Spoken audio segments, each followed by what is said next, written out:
कल मुख्य महापर्व है। इस कुंभ महापर्व का मुख्य पर्व है कल। कुंभ महापर्व का कल मुख्य महापर्व है, मौनी अमावस्या। जिन्हें बोलना आवश्यक है वो तो बोलेंगे ही, पर कल का दिन शास्त्र के अनुसार उत्तम पक्ष ये है कि आज रात्रि में सोते समय भगवान नाम कीर्तन करके मौन हो जाया जाए और फिर कल सूर्यास्त तक मौन रहा जाए। उत्तम पक्ष ये है मौनी अमावस्या का। लेकिन हमारे महंत राजू दास जी मौन हो जाएंगे तो फिर झंडा बुलंद कौन करेगा सनातन धर्म का? बोलो, हनुमान जी वाली गर्जना कौन करेगा? इसलिए जिनको कोई ज्यादा काम धाम नहीं है, ज्यादा वजन नहीं है, वे मौन हो जाएं तो अच्छी बात है। और जो लोग अथवा कम से कम बोलें, भगवान नाम ही बोलें, तो ये है कल। और कल जो कुंभ का जो ज्योतिष शास्त्र के अनुसार जो मुख्य योग है कुंभ का, वो कल ही उपस्थित है। वैसे तो पुण्य लाभ पूरे महीने का है, लेकिन कल सबसे प्रधान पर्व है, मुख्य पर्व है। और एक बात और आप लोग सुन लीजिए, ये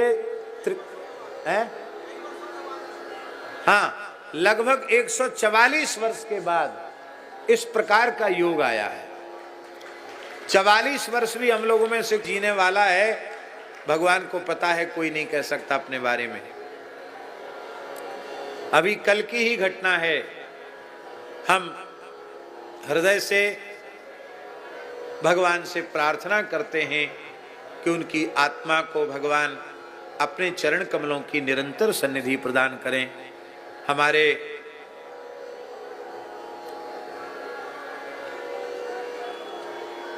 रिछारिया जी, क्या नाम था पंडित? चंद्रभान। पंडित श्री चंद्रभान जी रिछारिया जी, जो हमारे राम गोपाल दास जी, महामंडलेश्वर राम गोपाल दास जी की दाहिनी भुजा समझो उनको। राम मंदिर के संघर्ष से लेकर पचकुइयां तक सदा सर्वदा उनका पूरा काम देख रहे थे। यहाँ भी पूरा उनके शिविर का कार्य संभाल रहे थे।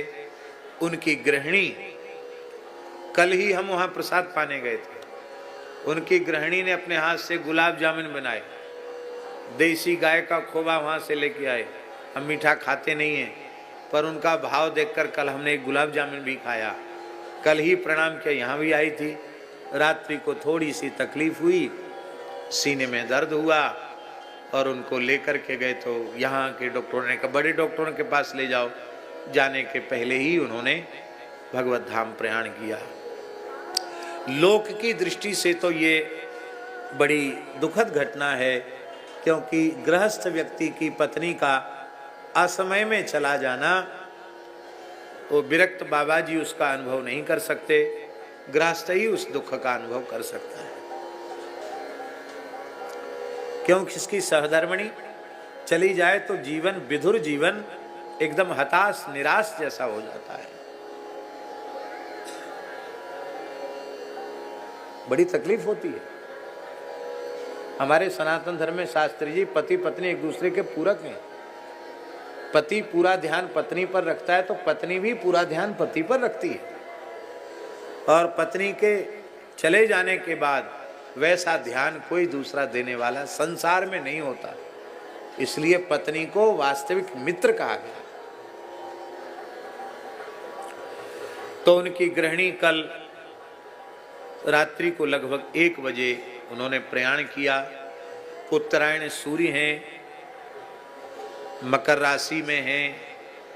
144 वर्षों के बाद उपस्थित होने वाला महाकुंभ योग का महापर्व है। लाखों संतों की सन्निधि है, त्रिवेणी का तट है। भैया आगे पीछे मरने वाले तो सब हैं, पर पता नहीं उस भाग्यवती देवी के कितने जन्मों की तपस्या होगी, कितना पुण्य होगा महाराज जी, जो नित्य गंगा स्नान कर रही थी और त्रिवेणी तट पर संतों के बीच में देह का त्याग कर दिया। संसार की दृष्टि से तो दुखप्रद है, लेकिन हम संतों की दृष्टि से ये जीव का परम सौभाग्य है। तो भैया हम भाव सुमन अर्पित करते हैं ऐसी भाग्यवती देवी को, और पूज्य गुरुदेव भगवान से तीर्थराज प्रयाग से प्रार्थना करते हैं कि उनको अपनी नित्य सन्निधि वे प्रदान करें। तो नारायण, हम जो बात कह रहे थे वो कह दें। वो बात ये है कि त्रिकोण, महाराज जी त्रिकोण है, ये झूसी, प्रयाग और अरेल, इसके मध्य का जो क्षेत्र है ये त्रिकोण कहा जाता है। और इस त्रिकोण के मध्य जो भी स्नान करता है उसे त्रिवेणी स्नान का ही पुण्य प्राप्त होता है। ये बात इसलिए आम जनता से कह रहे हैं कि धक्का मुक्की में जबरदस्ती आप परेशान मत होना। जहां प्रयाग क्षेत्र में आप गोता लगाओगे वहां आपका संगम स्नान ही हो जाने वाला है। आपको ऐसा मत समझ लेना कि जो वहां धक्का खा के जाएंगे उनको तोला 2 तोला पुण्य ज्यादा मिल जाएगा और इनको तोला 2 तोला कमती मिलेगा, ऐसा नहीं है। वहां नहाने वालों को जो मिलेगा वो यहीं भी मिलेगा। और संतों की मर्यादा है, जैसे दीनबंधु दास जी ने कहा कि स्नान संतों का ही है, इसलिए संतों के मंगलमय दर्शन को करके आप फिर स्नान करना चाहिए। ये उत्तम पक्ष है।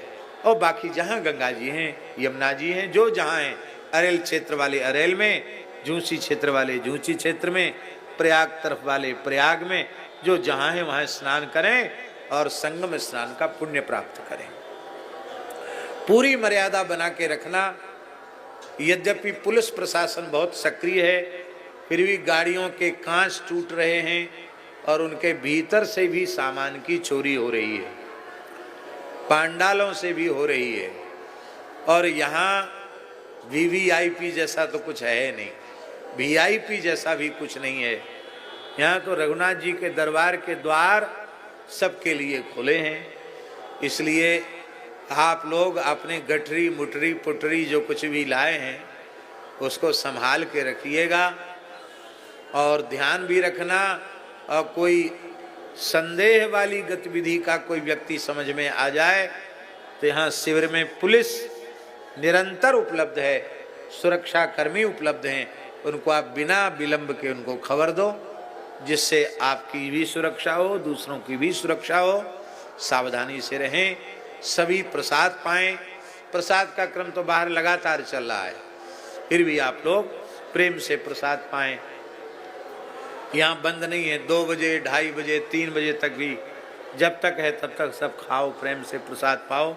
आम जनता के लिए श्री रघुनाथ जी की ओर से, संतों की ओर से खूब दिव्य प्रसाद है। और पूरे कुंभ क्षेत्र में गोवृत्ति प्रसाद की व्यवस्था केवल ठाकुर जी के यहीं है। भारतीय वेदलक्षणा गाय के घी की मिठाई यहीं बन रही है और तेल भी शुद्ध पिलवाया हुआ तेल मंगाया गया है, उस तेल का प्रयोग किया जा रहा है। तो आप लोग प्रेम से प्रसाद पाएं। इन्हीं शब्दों के साथ मंचस्थ सभी पूज्य महापुरुषों के चरणों में यथा योग्य हम वंदन करते हैं, अपनी वाणी को विराम देते हैं। और हमारे महंत श्री राजू दास जी महाराज पधारे हैं, तो 2-3 मिनट में आप कुछ अपनी गर्जना से कुछ संदेश दे दीजिए।